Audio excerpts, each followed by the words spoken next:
Kemanakah aku dapat pergi menjauhi rohmu yang suci, kau sahabat dan kau dekat,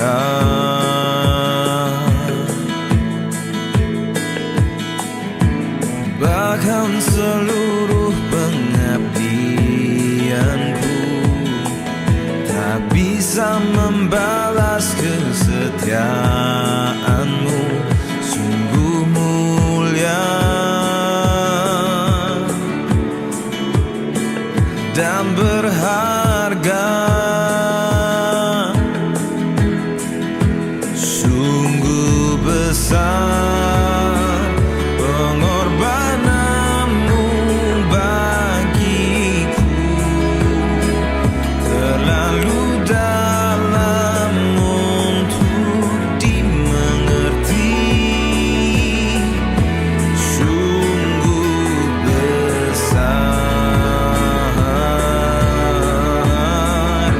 sungguh indah yang kau pikirkan tentangku, tak terselami bagiku, sungguh indah.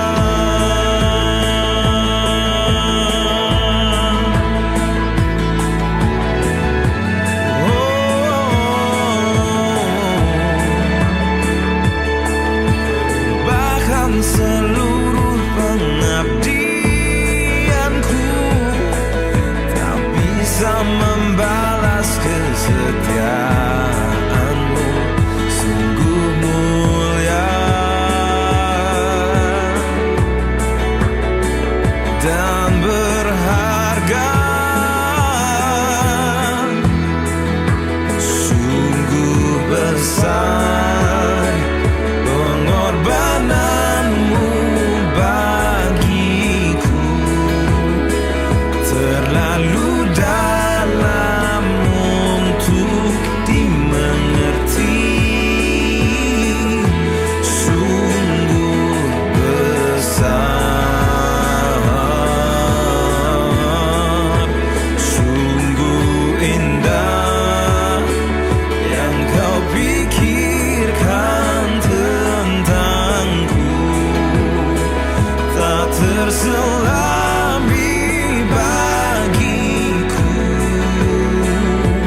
Oke, thank you. Selamat malam, sahabat teman-teman dari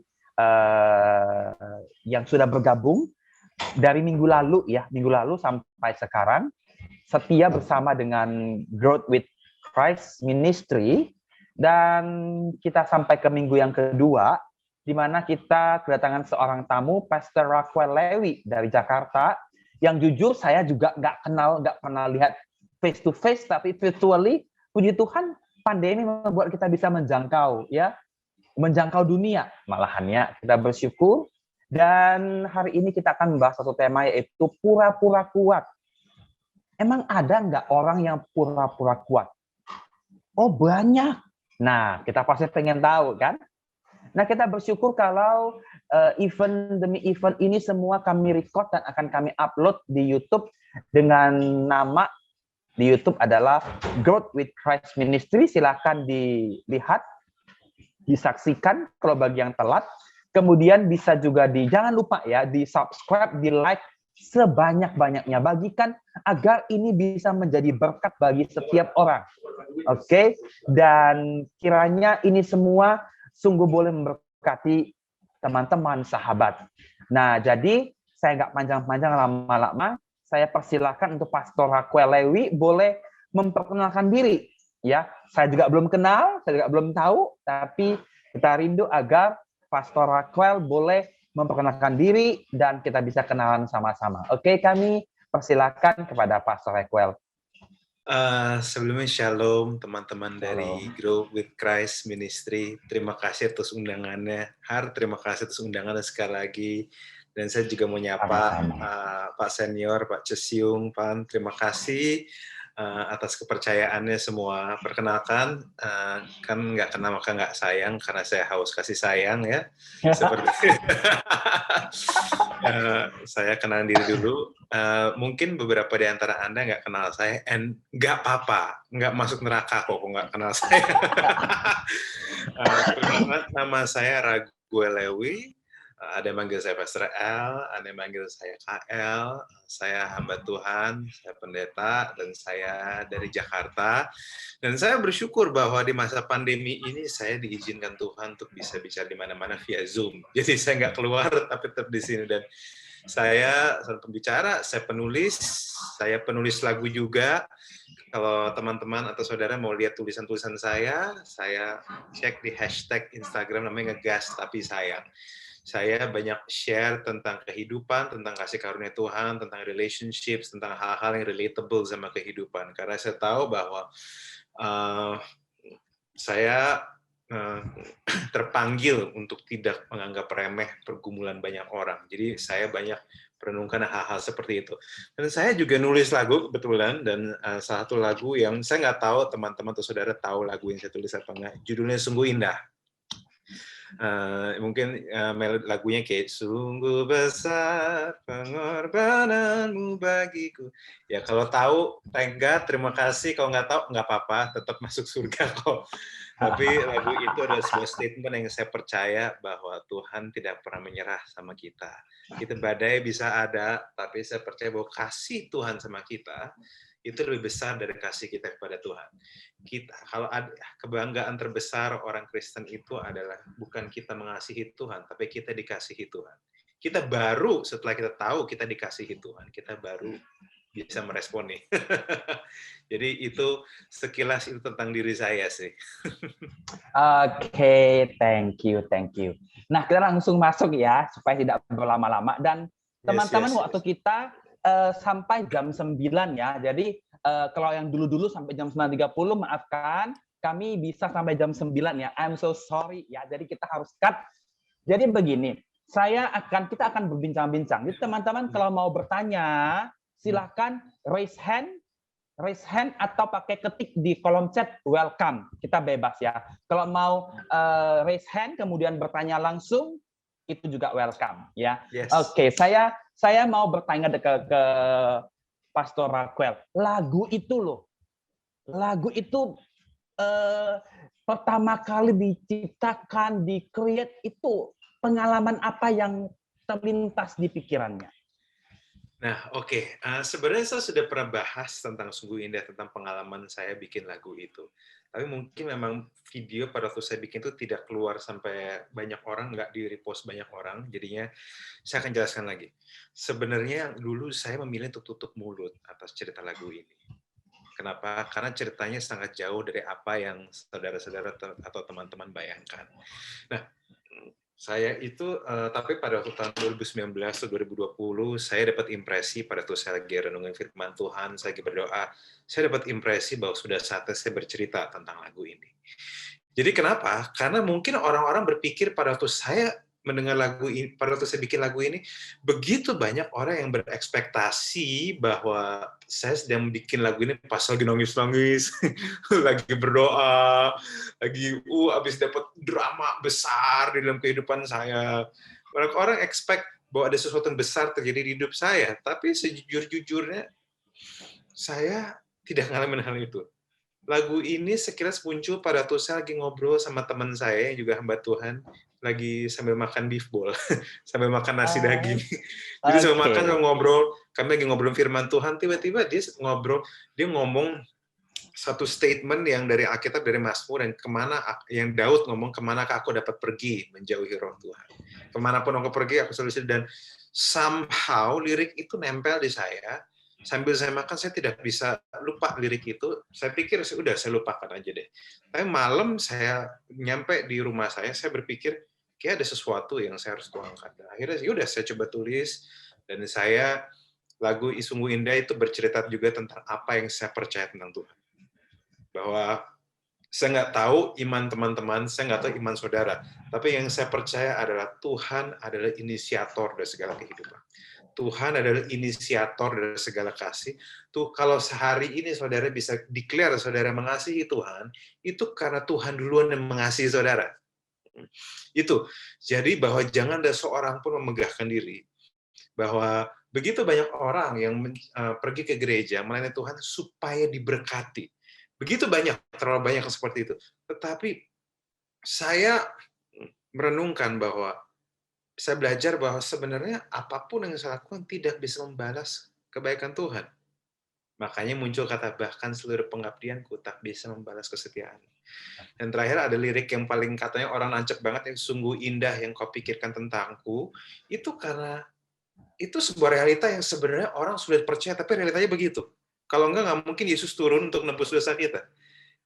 Saya sangat mempercaya bahwa Yesus tahu persis pada waktu dia turun dan menebus dosa manusia, akan ada yang tolak dia. Dia pasti tahu. Nggak mungkin dia nggak tahu. Tapi lucunya, walaupun dia tahu banyak yang nolak dia tetap turun dan tetap menebus dosa. Artinya apa? Ini yang sangat saya percaya dan saya sudah hidup ini bertahun-tahun bahwa kenapa Yesus mati di kayu salib demi kita, walaupun beberapa di antara kita belum tentu bertobat, simply karena dia mempercayai yang terbaik dari kita. Dia mempercayai yang terbaik di antara kita. Dia menaruh nilai tinggi di hidup kita. Dan makanya saya selalu ngomong bahwa Tuhan tahu sisi terburukmu, tapi dia fokus di sisi terindah. Iblis tahu sisimu yang baik, tapi iblis fokus di sisimu yang buruk. Apakah Tuhan nggak tahu bahwa akan ada kita punya hal buruk gitu maksudnya? Tuhan tahu, tapi dia juga mempercayai bahwa tapi firman Tuhan juga bilang bahwa segala sesuatu yang kasih karunia dan panggilan diberikan, dia tidak nyesel. Itu Alkitab yang bilang. Dan itu yang membuat saya terenyuh bahwa kok Tuhan bisa ya? Apakah manusia sehingga engkau mengingatnya? Namun engkau membuatnya hampir sama seperti Allah dan mahkotanya dengan kemuliaan dan hormat. Itu tuh lagu itu lirik kata-kata itu benar-benar terngiang di saya. Bahwa karena saya bisa ngerti apa yang Daud ngomong bahwa manusia tuh apa sampai engkau sebegitu menaruh nilai tinggi. Kamu membuatnya hampir sama seperti Allah dan mahkotanya dengan kemuliaan dan hormat. Saya pakai, wow, that's beautiful. Jadi lagu itu muncul dari situ. Lagu itu saya berharap pada waktu muncul jadi sebuah lagu pengharapan, dan ternyata itu beneran jadi lagu pengharapan. Banyak orang yang dasar imannya itu berantakan, bahwa mereka ngerasa mereka jauh dari Tuhan, tapi begitu mereka dengar lagu itu, mereka merasa begitu tersentuh dan mereka merasa kok Tuhan sayang sama saya ya. Dan lagu itu pun yang sangat menarik, menembus begitu banyak aliran dan denominasi. Karena nggak ada yang bisa bantah bahwa memang Tuhan memang begitu. Yes, betul. Itu yang bikin saya terenyuh. Dan itu pun dan betapa bumi lagi itu menunjukkan spirit zaman ini, bahwa mereka benar-benar butuh diingatkan kembali bahwa Tuhan tuh mengasihi mereka dan tidak pernah menyerah sama kita. Teman-teman, Tuhan nggak pernah menyerah sama teman-teman semua di sini. Saya harap teman-teman nggak pernah lupa hal ini. Itu sih. Wow. Sebenarnya mungkin dari hal biasa, tapi hasilnya sangat buat pendengar sangat terberkati, dapat bless yang begitu luar biasa begitu ya. Betul. Nah, kenapa bisa gitu? Saya jujur pada waktu saya berdoa, mungkin saya nggak tahu, saya kayak berdebat di hati saya. Saya seakan-akan bertanya sama Tuhan, Tuhan, kan pengalaman lagu ini nggak sekeren lagu-lagu yang lain, Tuhan. Kenapa saya harus bagi? Apa yang bisa memberkati mereka? Dan tiba-tiba pada waktu saya belajar, kayak seakan-akan kayak saya ada satu impresi kuat di hati saya yang ngomong kayak gini, supaya setiap anak Tuhan tahu bahwa Bapaknya itu Bapa di surga, dan seorang Bapak berhak dan bisa ngomong sama anaknya kapanpun juga. Lagi makan dia bisa ngomong, lagi jatuh dia bisa ngomong, lagi sedih dia bisa ngomong, kita lagi nggak kudus dia bisa bicara. Tuhan tidak dibatasi dengan keberadaan kita karena dia Tuhan. Iya, Jadi betul. dari itu yang bikin saya akhirnya yakin memilih untuk saya ceritain dengan alasan bahwa saya yakin bahwa kalau Tuhan, saya lagi makan aja Tuhan bisa kasih saya ilham. Maka ini ada pengharapan bagi teman-teman yang mungkin merasa kurang rohani, merasa kurang ini bahwa Tuhan pun saat kamu buka Alkitab, saat kamu ngobrol, kamu bisa, Tuhan bisa bicara, Tuhan bisa kasih impresi. Sang Bapa itu diibaratkan sebagai Bapa yang, karena kita tinggal di rumah ya, dia bisa buka pintu kamar kita kapan aja. Itu Bapa tuh. So, ya, itu sih. Oke. Wow, satu lagu juga luar biasa. Jadi gini, saya mau tanya, kita langsung masuk ke topik kita. Percaya nggak percaya bahwa tidak ada kehidupan yang mudah. Ya. Tidak ada perjalanan hidup dari lahir sampai mati, meninggal kita lancar, jadi lahir, kemudian dewasa kaya raya, dapat kerja, wisuda, dapat pekerjaan baik, mati masuk surga. Nah, itu keinginan orang, tapi sebenarnya nggak mungkin. Nggak mungkin. Nah, dalam semua itu, dalam semua kehidupan itu pasti ada tangis air mata, ketakutan, ada rasa pedih dan luka yang begitu. Orang pada berkata, Tuhan, saya sudah give up ini. Nah, tapi permasalahan di sini adalah banyak orang yang pura-pura dia merasa dia, oh, aku bisa kok, gitu loh. Aku bisa. Aku gampang kok ini bisa. Nah, itu kan sering terjadi dalam kehidupan anak Kristen. Anak Tuhan sekalipun sering seperti itu ya. Sering. Sangat sering. Bahkan kalau boleh jujur, di gereja juga banyak kok yang kayak gitu. Saya mau tanya, apakah itu topeng nggak? Itu topeng nggak begitu? Sejujurnya, kalau boleh jujur, itu sebenarnya bisa masuk kategori topeng. Tapi sebenarnya saya jelaskan dulu apa yang saya percaya. Saya melihat bahwa fenomena pura-pura kuat ini seperti yang Har ngomong, ini banyak di mana-mana. Ya. Tapi sebelum kita ngomong kita perlu ngerti kenapa mereka begitu. Karena yang saya temukan ini bukan cuma orang duniawi ngalamin, bahkan yang saya kaget orang Kristen juga mengalami. Bahkan kalau hamba contoh, Tuhan juga, pendeta hamba juga Tuhan juga loh. Iya. Hamba Tuhan juga loh. Iya. Tuhan banyak. Nah, dan yang menarik adalah contoh, ini nggak usah jauh-jauh di gereja. Kita bisa bilang, kalau misalnya MC-nya atau worship leader bilang, Shalom, kita bersuka cita, amin. Semua ada dalam keadaan baik, amin. Amin. Ya. Amin semuanya kan. Padahal kita tahu, sebelum nyampe di gereja, bisa aja berantem sama istrinya dulu. Yes. Yeah. Padahal bisnis lagi nggak lancar, semua lagi nggak dalam keadaan baik. So, kadang pura-pura kuat itu juga ada terjadi, bahkan di rumah Tuhan sekalipun. Jadi, ini fenomena yang lucu memang. Banyak hal bisa melemahkan seorang kerja keras tapi nggak dapat. Nah, tapi yang menarik saya adalah, saya selalu bertanya, kenapa seorang tuh pura-pura kuat? Kenapa seorang tuh pura-pura kuat? ada banyak kenapa seorang pura-pura kuat. Ada memang karena mereka merasa malu dengan keadaan mereka. Mereka mungkin sudah, saya menemukan banyak orang, saya ingat pernah ada satu cerita tentang ada orang yang 20 tahun lalu, ini cerita pada waktu saya kecil, bahwa ada satu keluarga yang dulunya kaya. Nah, orang kaya ini tiba-tiba bangkrut, miskin, dan akhirnya sekarang, tapi dia pura-pura kuat. Dia tetap mau traktir orang yang mahal-mahal, tetap bayarin yang mahal-mahal dengan gengsi dia saya masih kaya, kita nggak miskin kok. Pas pesen makanan mahal-mahal. Padahal sebenarnya anak-anak dan istrinya udah bilang enggak, jangan makan terlalu banyak, jangan terlalu besar. Sampai anak-anak gedongkol. Saya rasa itu hanya portret dari sebegitu banyak orang yang ngalamin hal-hal seperti itu. Itu yang saya maksud sebagai topeng. Nah, tapi kenapa seorang pakai topeng? Itu juga kita jadi mikirin. Saya menemukan bahwa ada alasan juga orang-orang karena banyak di antara kita, dan ini ada masalah juga, banyak di antara kita tuh orang-orang juga takut dihakimi, malu, takut dihakimin, dan ada loh orang merasa lelah cerita, kayak orang nggak bakal ngerti. Yang keempat, dan dia mungkin yang paling parah nih, dia mungkin merasa dia nggak ada arti. Dia merasa bahwa siapa sih yang mau dengar, siapa sih yang peduli. Makanya banyak percaya atau nggak, saya menemukan di gereja banyak orang kayak gitu. Bahkan di Instagram saya sering DM gitu. Kalau ditanya, banyak orang-orang yang saya tahu di gereja, saya tahu nih mereka pelayanan, statusnya itu rohani. Tapi pas cek, mereka merasa mereka nggak bisa apa-apa. Dan bahkan banyak hamba Tuhan pun seperti itu. Banyak hamba Tuhan yang saya tahu, ada nggak tahu, percaya atau nggak, ini buat pembelajaran juga bagi teman-teman mungkin yang bukan non pastoral ya, yang nggak jadi pendeta. Ada sebuah survei yang bilang di Amerika bahwa sekitar 60 apa 70% pendeta itu kesepian. 60-70% tuh pendeta itu agak depresi. 60-70% tuh pendeta itu stres. Tidak punya teman. Nggak tahu mau cerita siapa. Banyak orang mau cerita ke pendeta, tapi pendeta cerita ke siapa?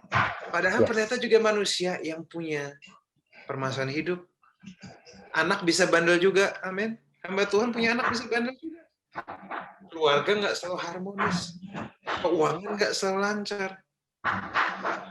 Jadi hamba Tuhan pun mengalami banyak hal seperti ini. Jadi bagi saya pura-pura, tapi hamba Tuhan terpaksa kadang pura-pura kuat. Kenapa? Ya supaya kalau nggak nanti, soalnya takut apa kata orang, kok dia stres, kok dia nggak diberkatin Tuhan. Jadi orang-orang suka ngomongnya juga jahat juga. Ya itu yang saya liatin. Dan orang yang pura-pura kuat itu kelihatan banget nggak sih? Fake-nya itu kelihatan. Ada yang kelihatan, ada yang enggak. Tapi yang paling bahaya menurut saya nggak kelihatan. Oke. Karena berarti dia sudah terbiasa pasang topeng. Kalau sudah terbiasa pasang topeng, kita nggak tahu dia bohong apa nggak. Karena saya pernah ketemu orang, dia totalnya baik-baik aja, bisnis lagi baik, bisnis lagi oke. Tiba-tiba saya dengar dari orang lain, Pastor tahu nggak, dia udah mau bangkrut. Saya pikir, oh ya? Wow. Saya pikir, oh ya? Bener ya? Tapi dia nutupin, bahkan masih suka traktir, saya masih suka apa, padahal dia ada kesulitan keuangan, saya pikir, padahal bagi saya nggak butuh kamu begitu. Saya coba kalau kamu mau saya layanin nggak apa-apa, tapi kamu open aja. Saya terima kok. Saya selalu ngomong berkali-kali sama orang-orang saya pimpin bahwa saya tahu kita semua ada di musim-musim berbeda. So nggak apa-apa kalau kamu lagi kenapa-kenapa. Saya tidak akan hakimin kamu bisa cerita, and that is alright. Banyak. Nah, yang ada orang-orang juga yang pura-pura kuat kelihatan juga kok. Yang nggak terlalu biasa. Kadang saya suka nanya, ada orang-orang yang pura-pura yang lagi, are you okay? Ya oke. Saya iseng, saya pancing. Oke, jadi kamu oke. Iya, Pastor, oke. Jadi relationship kamu sama dia nggak apa-apa. Oh, langsung di lumer gitu, langsung. Dia tahu Pastor lagi gini. Di keluarga aku tuh kayak gini. Kadang orang-orang kayak gitu tuh cuma perlu tanya dipancing dikit. Istilah saya pancur. Ya. Pancing dikit, curhat. Itu istilahnya. Kadang saya percaya bahwa kadang kita memang orang dengar ngomong apa, mereka bisa pura-pura kuat depan kita. Tapi kadang kalau misalnya kita peduli, kita perlu nanya mereka, beneran kamu kuat? Keluarga kamu sehat nggak? Cara kamu sehat nggak? Keluarga kamu gimana? Ada nggak masalah? Biasanya kalau ditanya spesifik, mereka baru nggak tahan tuh. Biasanya sih gitu. Sebenarnya kalau kita bilang, sebenarnya kerapuhan, tangis, air mata, toh itu kan manusiawi saja. Betul. Itu tidak ada yang, oh karena kamu pendeta, jadi kamu nggak boleh nangis, kamu nggak boleh rapuh, toh kita manusia. Nah, tapi kenyataannya bahwa orang sering menutupi hal-hal itu dengan hal-hal yang, wah pokoknya saya bisa deh, pokoknya saya bisa. Jadi kebohongan-kebohongan itu kebohongan kecil yang mungkin bagi saya melihat, bagi kita mungkin kecil, bagi kamu mungkin kecil ya, tapi kelamaan itu bisa menjadi dosa besar ketika kamu membohongi kamu dirimu sendiri, kamu membohongi orang lain, dan itu satu hal yang wow gitu loh. Buat apa kamu berbohong? Padahal kamu tahu kalau kamu itu sedang susah, sedang butuh mentor, sedang butuh hamba Tuhan, tapi kamu say nothing dalam hidupmu. Betul. Dan bagi saya, ini saya ada satu cerita, apalagi di masa pandemi gini, semua orang berantakan, jatuh baik secara ekonomi, secara mental, secara kesehatan kerohanian, secara keluarga juga berantakan. Saya sempat dengar ada orang yang saya tahu dan mereka dia ada masalah, beberapa masalah soal keluarga dan keuangan. Tapi dia nggak terbuka. Dia nggak cerita sama orang-orang. Dia mungkin tidak, bagi saya dia tidak perlu cerita ke saya kalau tidak percaya. Tapi dia bisa cerita sama orang-orang mentor yang dia percaya. Dan ternyata mentor ini iseng cerita, ngomong ke saya bahwa dia nggak cerita apa-apa kok. Dan ada satu teman saya ngomong celetuk hal menarik ini. Di masa pandemi gini, jangan pura-pura kuat lah. Jangan pura-pura kuat lah. Nggak usah malu, nggak usah harga diri, ego ditinggiin, semua masalah. Yang penting kita bisa selamat keluar dari pandemi ini udah bagus. Yang penting bisa makan itu bagus. Saya ngerasa kayak, oh ya, that's so right. Dan itu saya nggak tahu, tapi saya menemukan mungkin suka ada budaya-budaya gereja yang kasih bahasa tidak langsung seakan-akan kalau kamu nggak dalam keadaan terbaik, itu tandanya Tuhan lagi nggak bersama-sama kamu tuh. Ada selentingan seperti itu bahwa kalau kamu baik, Tuhan lagi berkatin. Kalau kamu lagi nggak baik, oh jangan-jangan Tuhan lagi kutuk nih. Kamu udah dosa apa nih? Ada statement-statement kayak gitu sehingga bikin orang tuh jadi takut ngomong. Padahal kalau kita mau jujur ngeliat Alkitab, mana sih tokoh Alkitab yang sempurna hidupnya? Dan justru kan firman Tuhan mengatakan Allah turut bekerja dalam segala sesuatu, termasuk ketidakbaikan kita. Betul. Saya sangat percaya hal itu. Dan masalahnya, kadang budaya-budaya yang seakan-akan kalau misalnya kamu diberkatin Tuhan, berarti kamu lagi dalam keadaan terbaik, itu cukup, saya bertanya dan saya ngecek itu cukup dalam. Sehingga pada waktu mereka dikorek, mereka bilang takut bahwa mereka bertanya loh, saya dikutuk Tuhan nggak sih? Padahal bagi saya kesusahan nggak berarti bahwa, saya percaya gini bahwa badai, mau kamu anak Tuhan, mau kamu anak bukan Tuhan, kamu nyembah pohon pun badai akan selalu ada. Itu realita kehidupan. Saya selalu tertarik ada satu ayat di Matius 7. Yesus ngomong hal sangat menarik tentang membangun rumah di atas batu. Siapa mendengarkan perkataanku, saya akan membangun rumah di atas batu, dan siapa yang tidak, seakan di atas pasir kan. Sebenarnya kalau saya mau mencoba mengurutkan, saya memperhatikan, jelas batu itu, ini nih saya coba hitung-hitungan ekonomi aja. Batu jelas lebih keras daripada pasir. Makanya pasti dibangun lebih lama. Kalau dia dibangun lebih lama, pasti bangun lebih lama, harga lebih mahal. Itu sih. Udah harga lebih mahal, lebih repot, dan juga lebih susah, dan juga nggak kelihatan pula. Sementara dibangun di atas pasir lebih cepat jadi. Tentu, kalau misalnya dengan mata biasa, tentu saya nggak bakal heran kalau yang bangun di atas batu itu iri sama di atas pasir. Karena bangun rumah lebih cepat jadi. Lebih murah mungkin. Kalau ekspektasi saya, kalau misalnya zaman sekarang pasti lebih murah. Permasalahan saya ini menarik. Yesus kasih analogi ini, kenapa sih seakan-akan dia bikin susah muridnya? Harus bangun di atas batu. Apa dia mau bikin susah muridnya? Apa dia mau bikin susah pengikutnya? Ternyata enggak. Karena ayat berikutnya, maka turunlah badai. Karena badai pasti datang. Yes. Justru Yesus bilang, kamu ikutin perkataan saya. Karena saya mau kasih tahu, badai kehidupan pasti akan datang. Enggak diundang, dia akan datang. Diundang pun dia pasti datang. Yes. Jadi sebenarnya ayat itu menarik bahwa itu semua buat kebaikan, dan itu juga bilang bahwa badai akan terus kita alamin. So saatnya kita berdamai dengan itu. Tapi yang ini yang saya percaya, kalau kita udah tahu badai datang, kita bisa milih mau maki-maki badai atau kita siapin payung. Ya. Nah, Yesus sudah bilang, kamu siapin payung dengan cara apa? Dengarkan perkataanku. Karena badai pasti datang. Mencegah lebih baik daripada mengobatin. Yes. Mendingan rumahnya dulu dibangun. Daripada kamu hancur. Saya sempat, ini iseng saya nih, ini saya keisengan saya hari. Saya cuma mikir gini, kalau aja ini cerita dilanjutin, kan life goes on ya, hidup selalu jalan ya.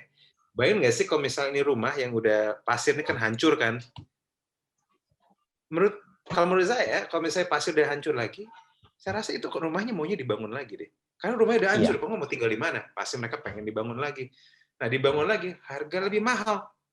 Iya. Jadi, bagi saya selalu ngomong gini sama teman-teman saya, ketaatan dengan Tuhan itu mahal. Tapi semahal-mahal yang harga ketaatan, lebih mahal lagi harga pemberontakan. Yes. Yeah. Taat sama Tuhan nggak mudah, emang nggak mudah. Tapi kalau kamu nggak taat, kamu lebih susah lagi di masa depan. So, ya itu saya situlah. Tapi badai akan selalu ada, itulah. Badai selalu ada. Jadi gini, kalau misalnya kita ketemu dengan orang-orang yang kelihatan, kita udah tahu nih, ini pura-pura kuat. Gimana sih kita mau menguatkan mereka? Gimana sih kita mau, gini loh, kan pertama kita melihat mereka pasti nggak mau jujur nih, mereka malu, mereka takut, mereka ego mereka udah tinggi, begitu ketakuan mereka, enggak lah, rumah tanggaku biasa, anak-anakku baik-baik, padahal ada something wrong. Tapi kita mau tolong dan dia egonya tinggi begitu, dan nggak mau cerita, nggak mau semua, bahkan sama pendeta sekalipun nggak mau. Nah itu gimana itu untuk menyentuh titik mereka itu? Kalau dari saya, ini yang saya pelajarin dan ini yang berhasil ya. Saya percaya bahwa sometimes seseorang itu sebelum mereka terbuka, mereka harus percaya dulu sama yang mereka, sama orang yang mereka harus butuh ada kepercayaan sebelum mereka terbuka. Ya. Kalau tips yang saya percaya adalah bahwa kalau misalnya itu di gereja, bagi saya tidak pernah ada salahnya untuk bikin sermon series soal keterbukaan. Yes. Itu nomor 1. Biarkan firman Tuhan, kita harus ajarin bahwa tokoh Alkitab juga bermasalah. Dan saya selalu ingat Elia, Daud. Daud itu menurut saya adalah salah satu tokoh yang sangat terbuka. Coba teman-teman boleh cek di kitab Mazmur. Daud tuh banyak clash sama Tuhan. Tuhan kenapa begini? Kenapa begini? Iya. Tapi kalau teman-teman cek, Tuhan nggak sambar petir sama dia. Tuhan nggak marah sama dia. Bahkan Tuhan kayak happy-happy aja dia terbuka. Dan ini yang saya pelajarin, bahwa hubungan yang sejati itu memang butuh keterbukaan. Kalau memang kita merasa hubungan Tuhan, kita dan Tuhan itu ada sebuah hubungan, bukan sebuah agama. Kan kita sering ada dengar itu kan, kekristenan bukan agama, kekristenan adalah hubungan. Hubungan yang sehat, itu hubungan di mana kita memunculkan sisi buruk dan sisi baik kita di hadapan orang yang kita sayang. Yeah. Transparansi. Yes. Kejujuran. Jadi minimal, itu yang menurut saya perlu diajarin. Dan saya ingat ada satu Elia. Elia itu saya sempat pada waktu sehabis, mungkin teman-teman udah tahu ceritanya, Elia sehabis dia ngelawan Nabi Baal, 450 Nabi Baal, dia habis bunuh Nabi Baal. Jadi ditakutin sama Ratu Isabel. Yes. Dan ini menarik, pada waktu ada seorang, pada waktu apa yang Elia alamin itu dilihat dari kacamata psikolog, ya. Kacamata psikolog. Ada seorang yang psikolog ya, kalau nggak salah Har juga lulusan psikolog ya, sempat awal-awal. Nah, itu kacamata, kalau dari kacamatanya mereka bilang bahwa sebenarnya Elia itu menunjukkan symptoms depresi. Iya, betul. Dia nggak sanggup lagi. Menunjukkan, ya, pengen mati lebih baik. Terus dia ngerasa semua nggak berguna, dia pergi dari orang-orang. Itu menunjukkan sisi-sisi yang dia on the way depression. Tapi ini menarik, dia selamat. Itu dia. Karena dia terbuka sama Tuhan. Dia Ya. terbuka Berarti sama kalau Tuhan. dibilang orang yang tidak bisa dan tidak sanggup terbuka dengan Tuhan, berarti dia nggak mau menerima hubungan itu. Dia nggak mau relasi itu, dia nggak mau sambut begitu. Tuhan udah Dia kasih. nggak mau. Kenapa? Karena relasi yang sejati itu terbuka. Walaupun ada relasi sejati itu ada berantemnya, Yes. ada perbedaan pendapat, Yes. ada waktu berkualitas, ada tertawanya, ada sedih. Itu relasi yang real. Nah, masalahnya orang anggap Tuhan tuh nggak real, menurut saya. Kalau kamu merasa Tuhan itu dekat sama kamu, bagi saya, Tuhan adalah pribadi terakhir kamu tertutup. Nomor satu itu. Tuhan tuh pribadi terakhir kamu tertutup. Kamu perlu berdoa. Kamu perlu jujur sama dia. Kamu nggak perlu pura-pura kuat. Karena Elia justru selamat. Justru gara-gara. Dan Tuhan juga kasih solusi lucu. Cuma dikasih makan sama dikasih pep talk doang, ngobrol gitu. Dan akhirnya Elia selamat. Simply karena dia terbuka. Gini, saya percaya bahwa keterbukaan memang tidak selalu mengobati. Tetapi keterbukaan itu bisa, seakan-akan ini ide saya soal keterbukaan. Terbukaan itu seperti nyalain lampu kamar. Iya. Nyalain lampu kamar. Kamar kita mungkin tetap berantakan.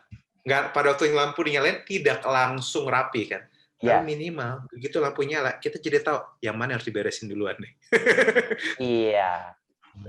Betul. Jadi ketika itu terkoneksi, berarti seperti lampu yang nyala, nah kita bisa tahu tuh mana yang harus diberesin nih.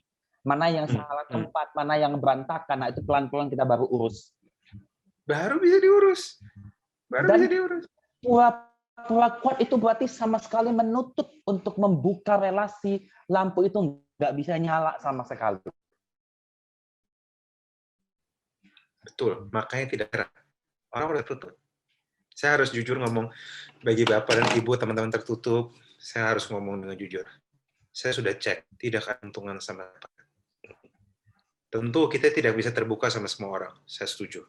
Kita perlu percaya, cari orang kita bisa percaya. Saya setuju. Karena terbuka sama orang salah, dibocorin, ngomongin depan, di belakang kan sebel juga kan, maksudnya, lu apaan sih? Iya kan, gue udah terbuka, lu ngomong di belakang lagi, terus gosipin urusan kita, kan nyebelin maksudnya kan. Tapi, hanya karena banyak orang kayak gitu, tidak berarti bahwa kita tidak mencari orang di mana kita bisa cerita, kayak buang sampah. Karena tidak terbuka itu sangat buruk sekali. Saya nemuin begitu banyak orang pada akhirnya mereka sudah, saya minta maaf ngomong gini, beyond saving.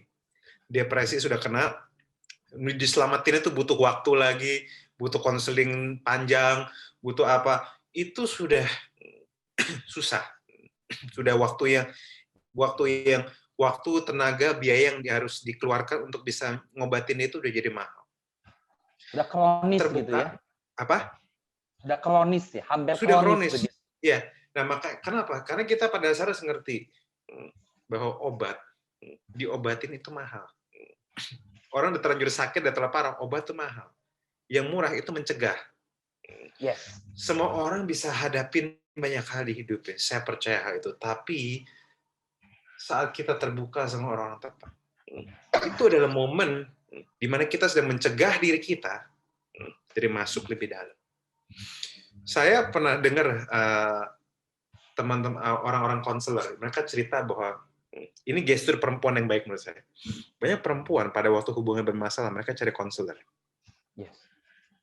Dan menurut saya bagi perempuan itu baik. Congratulations perempuan, itu hal yang baik. Nah, yang jadi masalah laki. Mereka biasa pergi ke konselor, pada waktu hubungannya udah nggak bisa diperbaikin.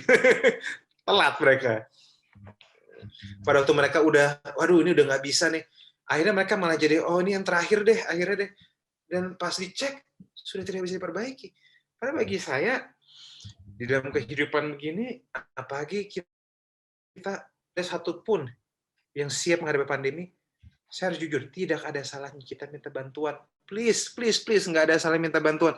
Saya tahu, Bapak dan Ibu, bahwa Kita pengen belajar jadi kuat. Saya mengerti bahwa kita pengen bisa bertanggung jawab sama masalah kita. Semua orang udah punya masalah sendiri, mungkin pikirnya gitu. Saya bisa ngerti. Saya bisa ngerti bahwa kalau misalnya ada orang yang belajar berdiri di atas kakinya sendiri, kan rumah tangga masing-masing, saya mengerti itu semua. Itu tanda seorang memandiri. Tentu baik kalau seseorang memilih untuk nggak cerita, karena beberapa orang merasa, oh mungkin ini kayak masalah saya masih bisa selesaiin deh, bisa. Tapi kalau kita mulai kesulitan memegang kendali dan kita nggak minta tolong, saya harus ngomong jujur, itu tidak baik. Kalau kamu nggak minta tolong karena merasa takut egonya kena, padahal sekarang memang butuhnya semua orang ditolong, bagi saya itu juga tidak baik. Iya. Itu tidak baik. Itu. Kalau kamu takut tidak minta tolong karena takut apa kata orang, ya itu jeblosin diri ke dalam lubang. Tinggal cari orang yang tepat. Karena ini untuk kesehatan kita loh. Itu untuk kebaikan kita. Dan kadang kita butuh perspektif. Kalau orang udah stres, ya kadang butuh perspektif dari luar untuk bisa bantu. Ya, itu sih menurut saya sih. Nah, kalau begitu ini saya mau coba sharing sedikit ya. Ketika ada satu orang dia sedang bermasalah dalam hubungan, ya anak muda bermasalah, ya biasalah ya, masalah cinta segala macam.